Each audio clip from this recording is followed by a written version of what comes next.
Hello, everyone. My name is Jay Walter, and this is Rebuilding, a show about you, a show for you, a show with you, where we talk about how you can overcome obstacles, face your fears, and become the person you want to be. So let's start now. Let's build our kingdoms. Let's reclaim our lives. Let's start rebuilding. Hello, my friends, and welcome to another episode of Rebuilding. Today's quote is by Steve Jobs. Your time is limited, so don't waste it living someone else's life. Don't be trapped by dogma, which is living with the results of other people's thinking. Don't let the noise of others' opinions drown out your own inner voice. And most important, have the courage to follow your heart and intuition. I'd like to welcome today my special guest, Arthur Telling. Arthur Telling has written numerous stories and articles on religion, philosophy, and metaphysics, and authored books in fiction and nonfiction formats. His unique contribution is in removing the mystery and abstractions of mysticism and religion, confronting eternity in concrete and useful ways. His articles have appeared in online magazine OM Times and AMORC online Rosicrucian Digest. His website is www.arthurtelling.com. Welcome, Arthur. Welcome to our show today. Thank you, and for having me on. Oh, you bet. Why don't you tell a little bit about yourself besides what we read in your bio? What are your passions? What kind of drives you? Yeah, well, early in life, I got directed to a study of metaphysics, precisely what happens at death. And I got to thinking that there's nothing but this one thing. There's nothing more important than what happens to us at death, because everything is lost at that point. Your body is gone, and so whatever you've accomplished disappears, and you presumably either no longer exist or you're in some other world, heaven or spirit. Mm-hmm. And seemed to me that we really need to investigate this more, and there's no better thing to do than that. Okay. So what drove you in this direction? Was just some feeling or No. Someone said you need to study this, or? Nobody said I needed to study it. What happened was I was introverted in my early life, overprotected by me and my sisters by our parents. And so I didn't really circulate well. I was okay up until about the 7th or 8th grade. And then I couldn't function at that point. I didn't make it into the young adult world. I was just totally shut down when I got into a group of people, or when I was with one or more people I didn't know. I had friends, Mm-hmm. but they were just close friends I'd known for a long time. Okay. And so this metaphysics and what happens when you die was kind of just an out cropping or an out. It wasn't there at all. I just wanted to have a good life like you're supposed to. I wanted to get married, have children and all that. And I went in the Army. That helped some because I circulated with more. But when I got out of the Army, I was really isolated because my friends had gotten married and I didn't have anything at that point. So in desperation, I guess this happens to a lot of people, I turned to the Bible, because that's the one book that says there's something other than this world. And right. I didn't care about eternal life. I was almost partially towards suicide, although not, I didn't think that was a good option. So I don't think I would have ever done that. But I turned to the Bible, and it didn't solve my problems, but I did see that the Bible is telling you that the world is not correct. I thought people were putting me down like I was wrong. Mm-hmm. And yet the people who hand me this book are to me, they're saying the book says they're wrong. So that kind of turned things around where I thought, okay, I'm not wrong. The world is wrong. And I don't know for sure how perceptive I was on that, but that was my feeling at the time. but the Bible didn't solve my problems. So then didn't solve my problems, but it did get me thinking and get me seeking and looking for more. And I turned to metaphysics at that point, and I found some very good books in major bookstores written by people who are dead. They're beyond the grave, and they're communicating with people in this world. And it's a very good information there. Okay. So they starting with the Bible and realizing that you weren't broken. These feelings weren't because you were broken. They were just maybe the outlook on the world or the way the world was interacting with you was what you found was broken. Well, I was broken as far as functioning in the world, but then I saw that functioning in the world isn't our real goal. Okay. And so when I started reading metaphysics and learning about what does happen at death, then that just changed me. Like we shouldn't be doing anything but seeking out what happens when we die. It just there's nothing else but that to look for. And I still couldn't function that well in the world, but it was pulling me out. I was slowly climbing out of it. The more I learned on metaphysics, I drew an inner power. Mm-hmm. My inner power gave me more ability to function and have a stronger presence in the world, where I was now starting to become a real person living in it. Okay. So lead me through kind of your progress from that point. Where did you, what kind of books, what kind of things were you learning from or studying from? Yeah, at first, the first book I picked up in metaphysics was absolutely perfect. It was called The World Beyond by Bruce Montgomery. And this was written by a person who had been a spiritual, he'd been well known in the spiritual areas. His name was Arthur Ford. Mm-hmm. And Bruce Montgomery had been a syndicated columnist, and she became interested in it. But when he died, all of a sudden he popped up, and she was doing automatic typing by that point.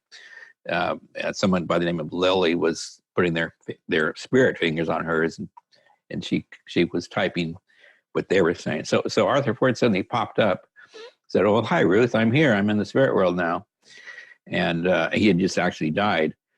And he kind of led the readers through what happens at death, the different types of people, what people are there are doing. And I believe that it was legit. I don't know if the guides were completely accurate, but from there I moved on to the Seth material by Jane Roberts, which was a large set of volumes that were still being written, and they became very popular, and they're very popular now in the spiritual areas. You can do a net search, and her books are back in print, although she died in the 1980s. He explains everything everything tectonic plates, what causes earthquakes, which is from the mind, and everything is mind oriented. I also was looking at Buddhism a little bit and Hinduism, the Bhagavad Gita, same thing. Everything is mind. The mind creates the physical world, and that's the key. That reverses everything. The mind creates the world, not the opposite. And so I was slowly climbing out of my hole by growing in spiritual or energy from within. Okay. All right.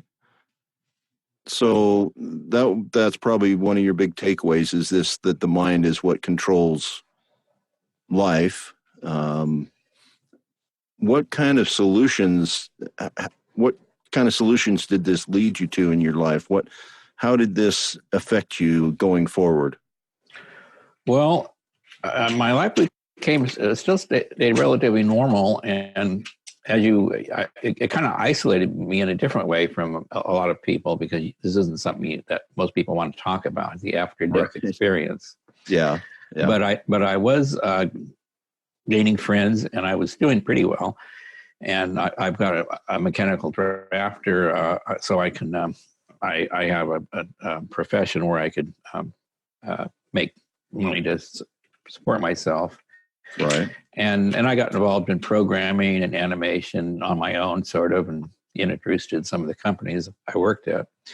But at the same time, I was still focused on this being essentially like a dream. But the big breakthrough came in about 2004. I met my wife online, actually on findlaw.com.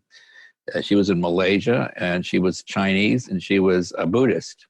Mm-hmm. And we connected internally because we both had similar ideas, even though we were talking about different kind of things on fine law. She was actually an attorney over there.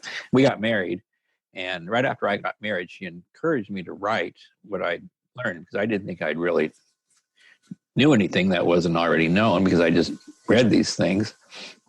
But I found that as I wrote, and as I read back what I wrote, I was learning more. I was sinking in more. So the process, you slowly gain understanding, become more self-aware, and so that was the big boom to me, was getting married, actually from an online source, and we're still married today. And she's my best editor. She does a terrific job of editing my books. Yeah, cool. Oh, that's fantastic. And it's amazing how those connections kind of come to us as we, I don't know, put ourselves out to the universe or whatever, however you want to explain that. Some things connect. It all happens by accident, you know. Yeah. It's including my moving into metaphysics. If I had not been introverted, I would have just probably had a normal life. Well, yeah. Yeah, this it all leads to where we are now, I guess. So tell me how, as you studied this metaphysics, and as you studied these different authors and people, do you think, how did that change your life or the way you looked at life? Did it help you become less introverted? Did it how did that move you? Where did that move you in your life? Yeah, well, over my life, I started becoming less introverted just by, I think, pretty much living and by keeping it in my focus, the idea of being self-aware. Mm-hmm. And it was just a slow change, and I think I'm even still growing out of it. I sometimes you think of a smart remark you could say to somebody, but it may be inappropriate where you're at work, and you toss it. Should I say it or should I not? Well, I know it's just in the last few weeks I'm saying, oh, what the heck, and I say it, and it usually draws a laugh and makes things lighter. Yeah. So I'm and now I'm thinking that well, I don't know if we want to go into what I think about the afterlife or an eternal experience, but I've it just grew slowly. And then you do run into people who think similar to you, and then you can talk to them. There's very few of them. Mm-hmm. But people from India and some Chinese people, they're far more likely to accept this. Mm-hmm. Christians generally don't, which led me to start studying Christianity, which I'm focusing on now. And I do see the connection where Jesus was a Gnostic. I'm convinced that he was not teaching what the church says, and I've just finished a nonfiction book that explains what I'm saying. Okay, that's absolutely. If as we go through today, I would love to hear other opinions, that because we're talking to a variety of people. I don't want to, we're not having this tiny. I want an audience. I want to spread out, and there might be something that you've read or talked about or studied or written that might touch somebody and help them overcome an introversion or a confusion or something in their life. So if you feel there's experiences you'd like to share, I'd love to hear about them as well. So how is this built? You say you come in and overcome some of your introversion, and you're willing to as you're in the moment and as you're present in your life, been able to speak with more people. How has studying these things helped you develop your own strengths, do you feel? Well, I think you when I think back to when I was introvert, I think I've completely gotten over it. I'm a normal functioning person now, but I now have a narrow interest that some people have and most people don't. Is the afterlife and all that. Mm-hmm. Well, how has this helped you in your own strengths, or how have you feel you've grown? in Okay, yeah. But well, meditation is an area that my wife got me into. We went to Buddhist meditation centers. I know all about Buddhism now. And meditation helps you to calm your mind and to really gain inner strength. And with that inner strength, I think once you see the world isn't right, I mean, it's not the world's fault, but it's a group mindset. You're like in an imprisonment of a group mind. You can see that there's a way out of this, and the way out of this is to strengthen the mind, to become more self-aware. And there's lots of books out there. You know, Eckhart Tolle is one right now, and Deepak Chopra. These people are all good. They're saying all the right thing. You can go to Buddhist meditation centers all over the country. They're free or per donation, and learn meditation. The Jane Roberts Seth material I couldn't overly state, as I think it's the best material I've ever read and ever will read. So just coming to understand that there's the death is an illusion. So why are we worried about little things here, or even what people think? Now, when you get past what people think, that's becoming more self-aware. That's having more personal power, because you're not affected by other people, no matter what. Yeah. And to me, I start seeing people are really nice the world reflects you. And as I build up in self-awareness, people are really nice to me. I mean, young people, old people, and it's if you have a chip on your shoulder, you're angry about something, other people will sense that, and they'll feel the same anger, and so you're causing your own problems. And then when you get into Jesus, if somebody believes in Jesus, this fits perfectly, because I've decided the Gospel of Thomas, it's a gospel that the church rejected, but it was discovered recently. That is all about self-awareness. He says to put a foot, when the method that is in that is Jesus speaking, says, put a hand in place of a hand, a foot in place of a foot, an image in place of an image, and you will enter, which means the kingdom. And that's meditation. That's action meditation. You don't have to sit to meditate. Right. You can do anything. At first, it's hard because you forget, and then you just keep coming back. And after several years, I'm finding I can meditate while I'm acting most of the time. I even still forget sometimes. But when you move your arm, you think an arm. That arm will show up in your dream state eventually. And so you're actually building your body, a body that won't die with the flesh, because you are creating a body while you're with the body. I don't know if you understand, if you're what I'm trying to get at. No, and that comes right out of the words of Jesus, Gospel of Thomas. And so the only thing that I think on Christianity is wrong, and this came again from Seth, is that Jesus wasn't crucified. It's not a logical narrative that nobody wants to leave. He gets martyred as his legacy. And I think that causes people to feel that the good die young, that feel that if you do the right thing, you'll suffer for it. And that's not the way it is. If you do the right thing, you'll excel. You'll do well. Right. Okay, cool. The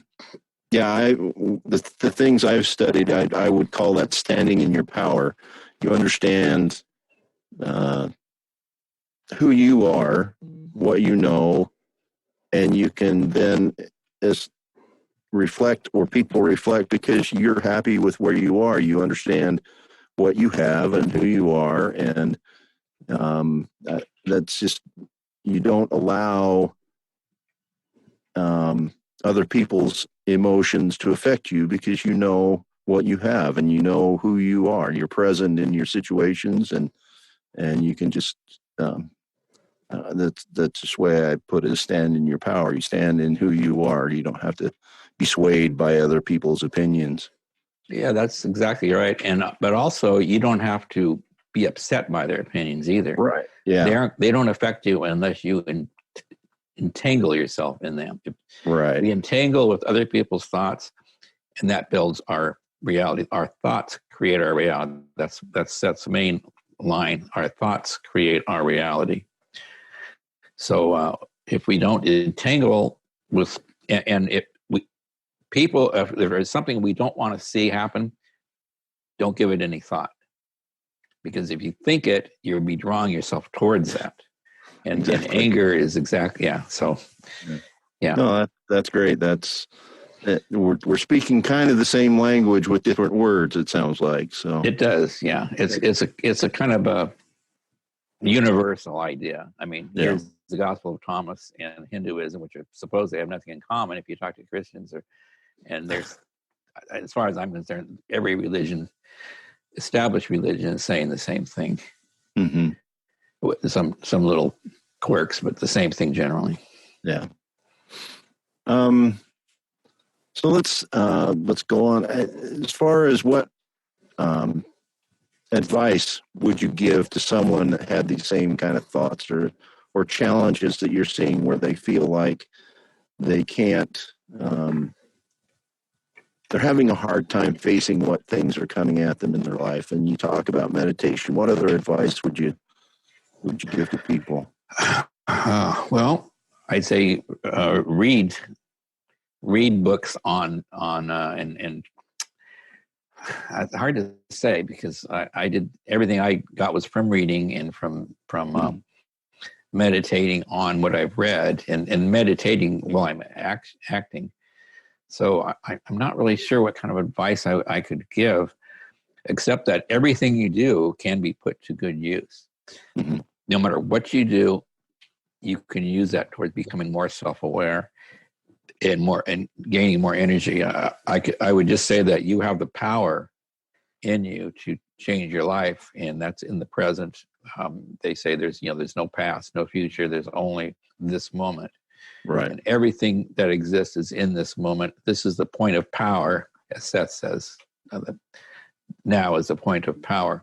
Now you can start changing your life to the way you want it by having the right thoughts and right actions, but also thinking towards the things you want that you'd like to have, and thinking in a way that's in the good for everybody. If you're trying to get over on somebody, it's not gonna work. Right. Yeah.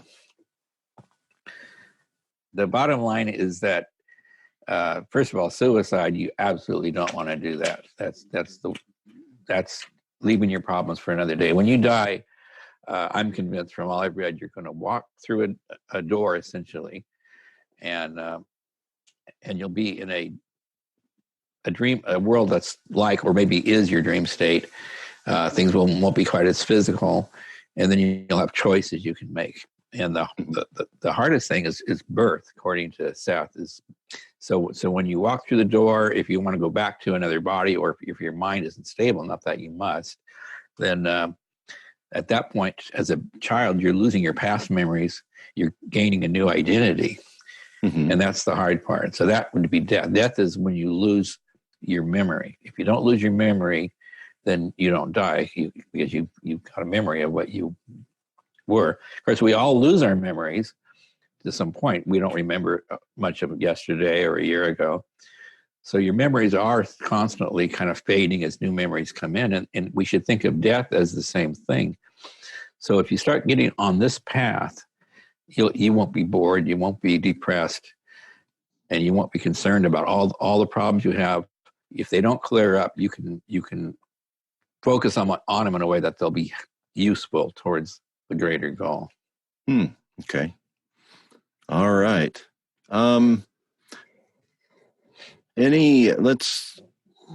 we move forward here, what final recommendations do you think, or is there one of your books you would guide someone to that might help them understand this idea of moving forward or being present, that you don't have a past, don't dwell on the past and don't hope for the future, but live in the moment? Are there things you would recommend there?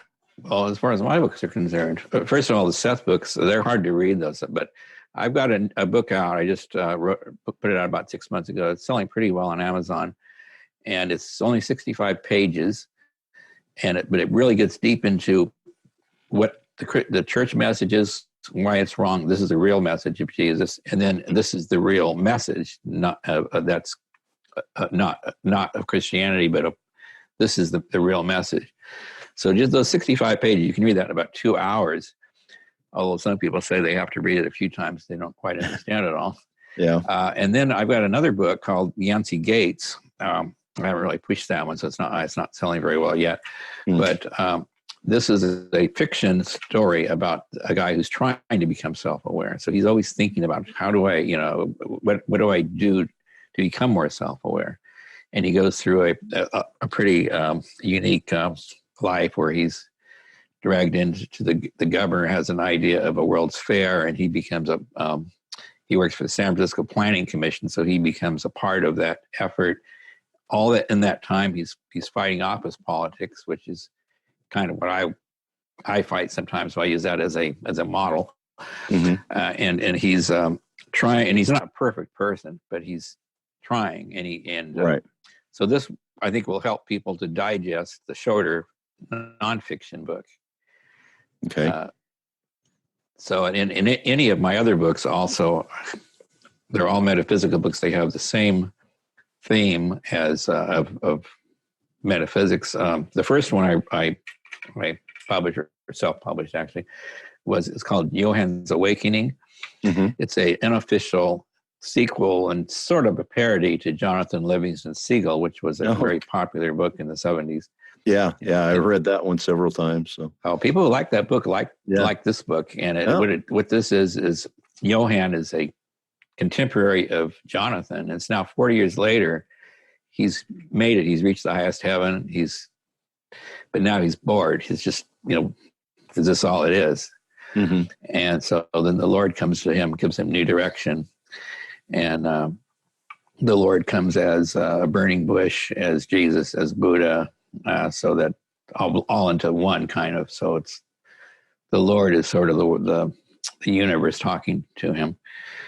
So that would be an easy book to start with. It's about the same length as Jonathan Livingston Seagull, and it's popular with people who have read it. My books are also on Amazon Audible. You can buy them there too if you don't like to read. Okay. Those books are the ones I just mentioned. Now, Yancey Gates is not, but Verbal Truth and Johann are on it. Okay. Well, fantastic. So, website we can get a hold of you, or people can contact you?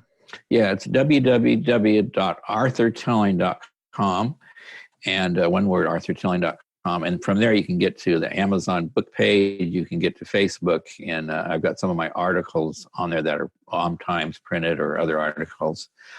And Facebook, I've got a page called Philosophy for a Modern Era. That's somewhat popular. But clicking on my Facebook at the top link of my page brings you right to that page. Okay. Well, thank you, Arthur, for spending some time with me today and kind of sharing your ideas.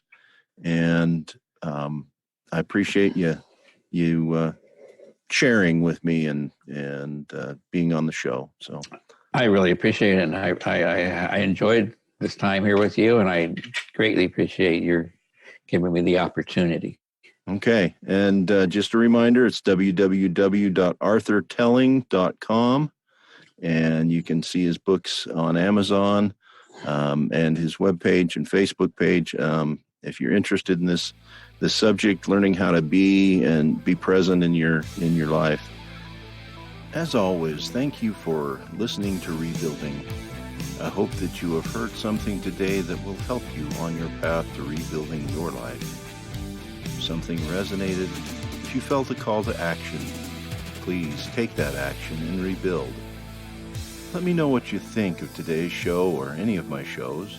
You can leave comments at rebuilding.podbean.com or email at j@jwalter.com.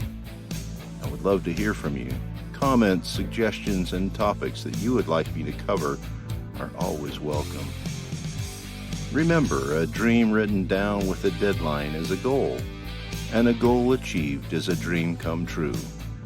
Until next time, I am Jay Walter, and I am always rebuilding.